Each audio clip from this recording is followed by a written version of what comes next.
यांत्रिकी पद्धतीने आरोग्य विभागाच्या रुग्णालयांची स्वच्छता करण्याचं कंत्राट सुरू करण्यासाठी निधी उपलब्ध नाही, तर जुनच कंत्राट सुरू राहणार. वरिष्ठ पातळीवर महत्त्वाचा निर्णय.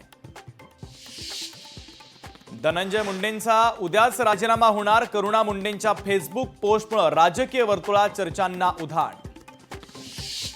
डॅमेज कंट्रोल करण्यासाठी स्वतः उद्धव ठाकरे मैदानात. शिवसेना उद्धव बाळासाहेब ठाकरे पक्षाचा सुसंवाद मेळावा. तर एकनाथ शिंदेंचा बालेकिल्ला ठाण्यात धडाडणार ठाकरी तोफ.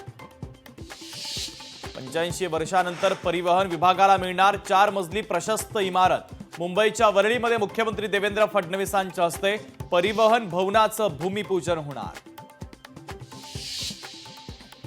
मुंबईतील रवींद्र नाट्य मंदिराचं अखेर आज संध्याकाळी मुख्यमंत्र्यांच्या हस्ते होणार उद्घाटन. 3 वेळा उद्घाटनाची तारीख पुढे ढकलली.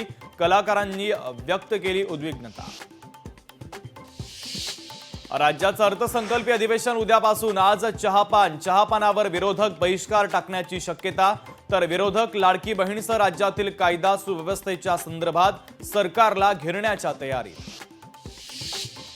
पुणे स्वारगेट बस प्रकरणातील आरोपी दत्तात्रय गाडेची डीएनए चाचणी होणार. पोलिसांनी आरोपीचा जबाब नोंदवला. ससून हॉस्पिटलमध्ये इतरही चाचण्या झाल्याची सूत्रांची माहिती. विरोधी पक्षनेते राहुल गांधींना 9 मे रोजी नाशिक कोर्टात हजर राहण्याचे आदेश.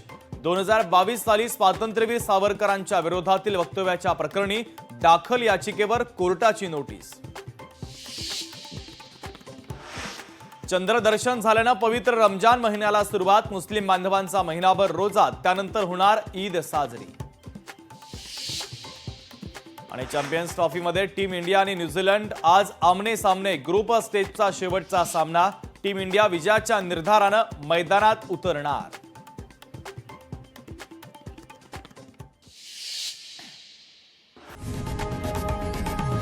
लोकशाही मराठी ऐका, पहा, जागरूक रहा.